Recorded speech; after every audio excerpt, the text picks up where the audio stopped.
and I'm gonna call it a wrap for now. I've made some decent progress. I got the suspension out of the car now. The control arms are out. I'll be doing the brakes soon. Front and back, all the shocks are out. I picked up a Longacre 17-inch mirror from OG Racing.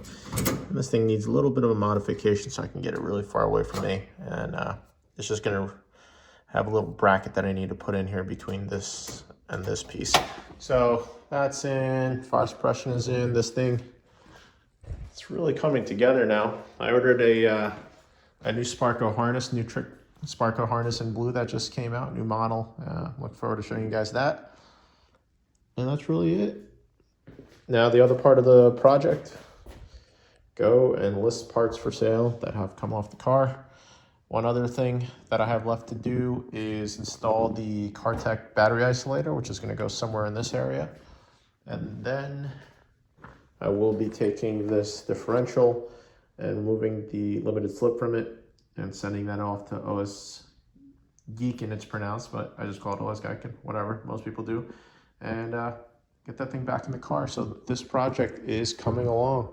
Once I get the harness in, I'll put the seat in, and then I can button the hardtop on. That's really what I've been waiting for, as far as getting the top back on.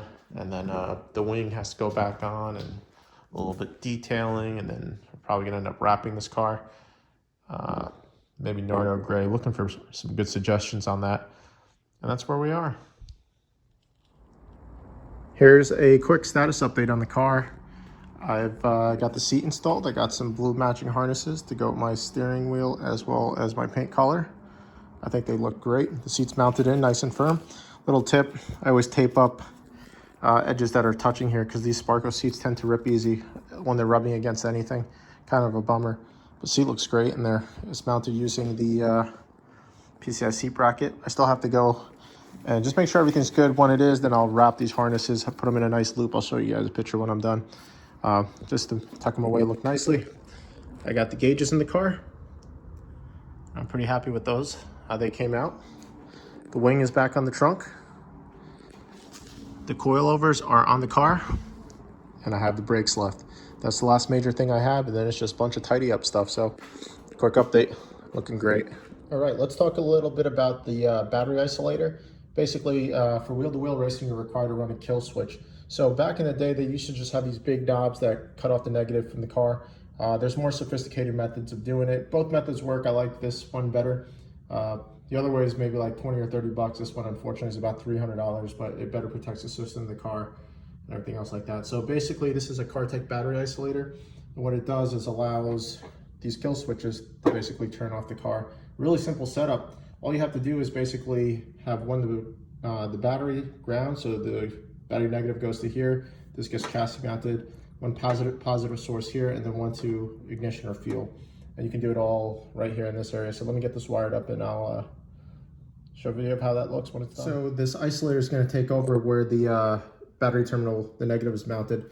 So I'm going to actually put it right back in the stock spot, get rid of some of that paint so it gets a good ground. And that's where it's going to go. Just a little wire wheel to clean that up. This is how the setup looks when it's completely done. So what you have is the isolator is actually mounted to the chassis, and the negative now goes right over here.